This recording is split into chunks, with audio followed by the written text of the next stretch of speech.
Les maladies cardiovasculaires, deuxième cause de décès juste après le cancer, première cause chez les femmes. Les chiffres clés, les conseils de prévention, on voit ça tout de suite avec mes invités.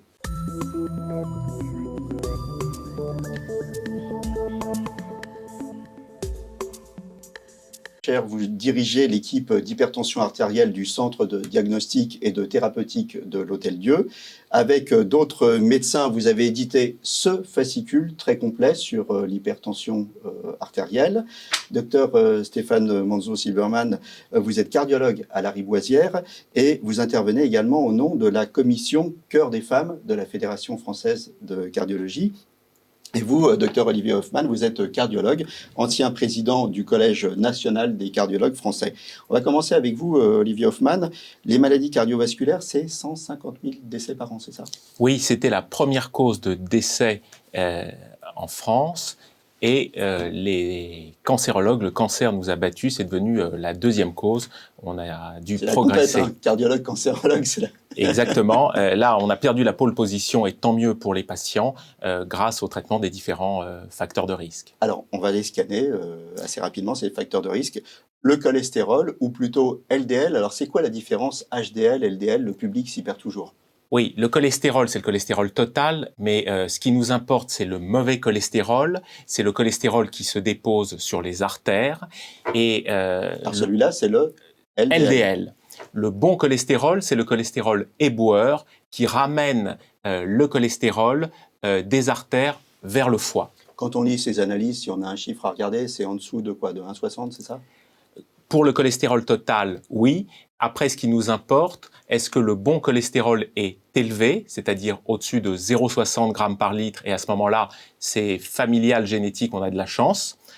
Et le mauvais cholestérol ne doit pas dépasser, en gros, 1,40 g par litre. Il y a une controverse en ce moment à propos des statines. On n'arrête pas ces statines sans en parler à son médecin, c'est ça? Exactement. C'est lui le décisionnaire. S'il vous a prescrit une statine, vous en parlez avec lui, en particulier si vous avez des effets secondaires, mais peut-être on y reviendra. Ce qui est important, c'est est-ce qu'on est en prévention secondaire, c'est-à-dire on a fait un événement cardiovasculaire comme un infarctus, ou est-ce qu'on est en prévention primaire, on n'a fait aucun événement, mais on veut être dans les clous par rapport au chiffre de cholestérol. Le diabète.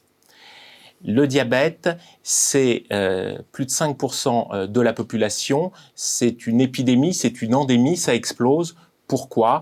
Les sucres qui sont par exemple dans les sodas, la fast-food. Et il va falloir lutter parce que le diabète est une des causes très importantes de maladies cardiovasculaires. Alors, il y a d'autres choses. Il y a la sédentarité, l'activité physique qui est importante. On va y revenir. Le tabac, le stress, les antécédents familiaux. Mais j'ai deux questions à vous poser. Les dépôts d'athérome, qu'est-ce que c'est? Alors, c'est en fait la graisse. L'athérome, c'est composé des différents facteurs de risque, du cholestérol, du tabac, du diabète, de l'hypertension. Et ces dépôts de graisse d'athérome vont se déposer sur les artères ici carotides à destinée cérébrale, les artères coronaires qui irriguent le cœur, les artères de jambes. Elles se déposent un peu partout. Boucher, en fait. Le score calcique, alors qu'est-ce que c'est? Le score calcique, c'est le dépôt de calcium sur les artères du cœur, sur les coronaires. Et plus ce score est élevé, c'est-à-dire plus il y a de dépôts, plus vous êtes à risque de faire un événement cardiovasculaire type infarctus dans les années qui viennent. Alors, un des autres gros facteurs de risque, professeur Blacher, c'est l'hypertension artérielle. Alors, l'hypertension artérielle, c'est votre dada, hein. Les Américains l'appellent le silent killer. L'hypertension, ça touche à peu près 15 millions de personnes en France, dont beaucoup ne sont pas dépistées. Et pourtant, l'hypertension, c'est pas une fatalité. Alors, pour qu'on comprenne un peu mieux l'hypertension, si je vous dis 14,8, qu'est-ce que ça veut dire quoi? Le premier chiffre, c'est le niveau de pression artérielle au moment où le cœur se contracte. Donc le maximum de la pression artérielle dans tout le circuit artériel. Ça, c'est 14. C'est 14. Et puis le deuxième chiffre, 8, eh bien, c'est le niveau de pression artérielle à la fin de la période de relâchement du cœur. Donc c'est la pression la plus basse dans les artères. Les artères sont un organe qui est un organe qui se contracte et qui se dilate. Et c'est grâce à cette compliance, cette distensibilité des gros troncs artériels que la pression reste supérieure à 0 au moment où le cœur ne fait plus avancer le sang. À partir de quel moment on commence à parler d'hypertension artérielle? 14 pour le premier chiffre, ou 9 pour le deuxième chiffre. D'accord. Donc 14,8 c'est normal et 14,9 on est déjà hyper tendu, c'est ça? 9, on est hypertendu, 14, on est hypertendu. D'accord. Donc 14-9, on est hypertendu, 13-9, on est hypertendu, 15-10, on est hypertendu. Bon, il y a beaucoup de gens qui ne sont pas dépistés. Qu'est-ce qu'on fait? Périodiquement, il faut prendre sa tension, c'est ça? Il faut qu'à chaque consultation médicale... Si je suis jamais malade, je ne vais jamais chez le généraliste. Oui, mais c'est bien le problème. C'est bien le problème. Il faut que les Français aient une meilleure culture de prévention. Oui. Vous n'êtes pas malade, mais vous avez dit que l'hypertension, c'était le silent killer.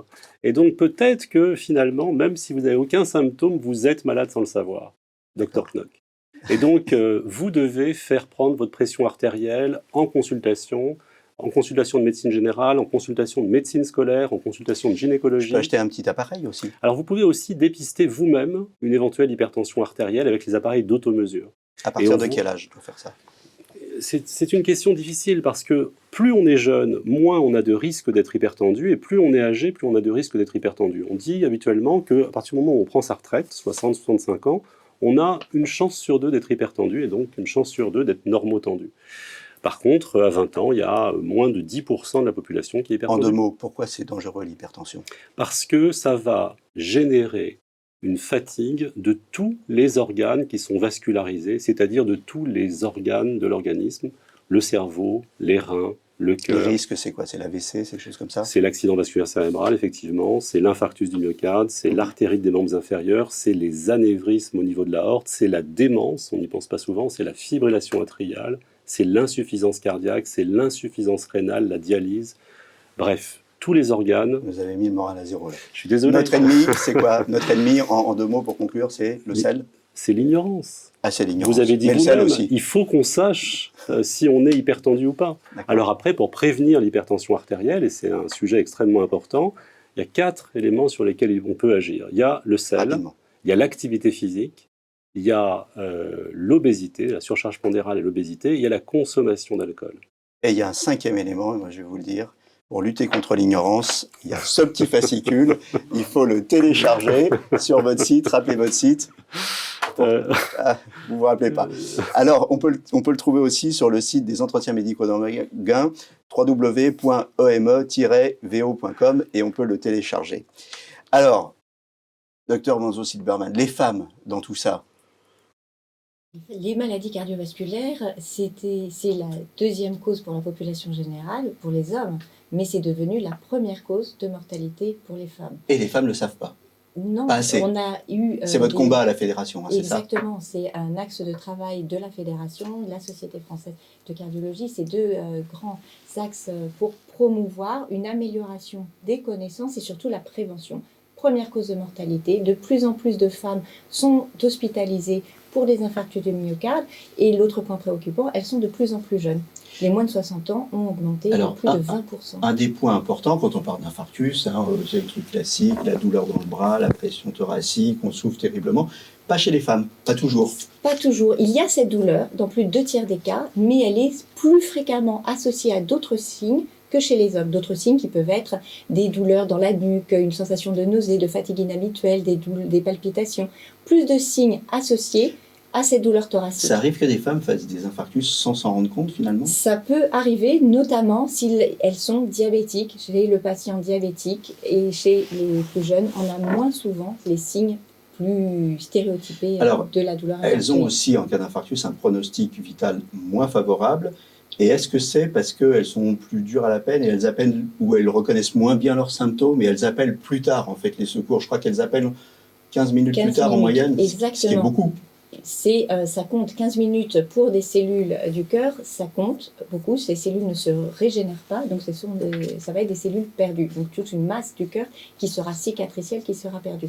Elles appellent plus tard, mais ce n'est pas le seul facteur explicatif à cet excès de mortalité, et qui est juste multiplié par un facteur jusqu'à 2. Et la mortalité précoce durant la phase hospitalière, durant les 2-3 jours de l'hospitalisation pour un infarctus du myocarde, et elles auront presque 2 fois plus de chances d'en décéder qu'un homme. Donc, ce qu'on peut dire, c'est que les femmes aujourd'hui, c'est des hommes comme les autres, tabac, sédentarité, stress, alcool, les mêmes causes produisent les mêmes effets, donc elles doivent penser aux maladies cardiovasculaires. La prévention, les mêmes causes, voire plus, le tabac, l'hypertension chez les femmes semble être encore plus toxique et favoriser les maladies cardiovasculaires. Voilà, alors si vous devez retenir un chiffre de cette émission, c'est le 15. Hein. Le 15, donc il ne faut pas tarder à appeler, et surtout vous, mesdames, hein, c'est le message qu'on veut faire passer, il ne faut pas tarder à appeler. Et en attendant l'arrivée des secours, il faut pratiquer le massage cardiaque. Alors, j'ai des cardiologues autour de moi, Dr Hoffman, vous allez me montrer un petit peu le massage cardiaque, comment on fait. Alors, en premier, voilà, la position des mains. Je suis en sécurité totale, parce que je me dis Voilà, que alors, rien ne peut m'arriver. en La dessous. position des mains. En dessous du micro, il y a le sternum. On met les mains en croix. Ce qui est important, en fait, c'est que quand le patient, il faut allonger le patient sur une surface dure, et il faut être à l'aise parce que on va masser longtemps et c'est fatigant. Donc, il faut être plutôt à genoux, être dans une position confortable et masser. Okay. Alors, la pression, une pression, on y va, franchement. Une pression qui est importante, évidemment en essayant d'éviter de casser des côtes.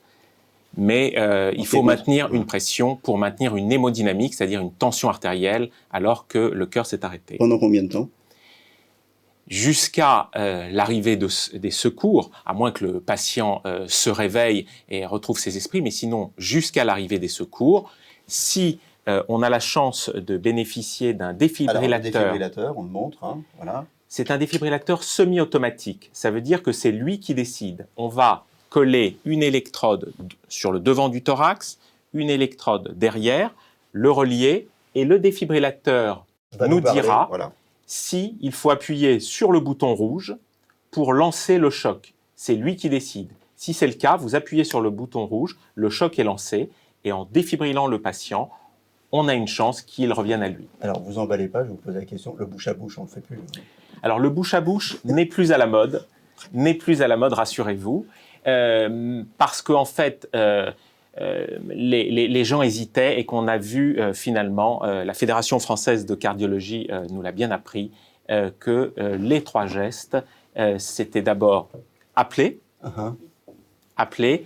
masser et défibriller. Et le rythme, on y va, en musique. Le rythme, c'est celui de Staying Alive. Staying Alive. Allez, on vous montre tout de suite. Voilà, à bientôt pour un nouveau numéro de Capital Santé. Et d'ici là, portez-vous bien.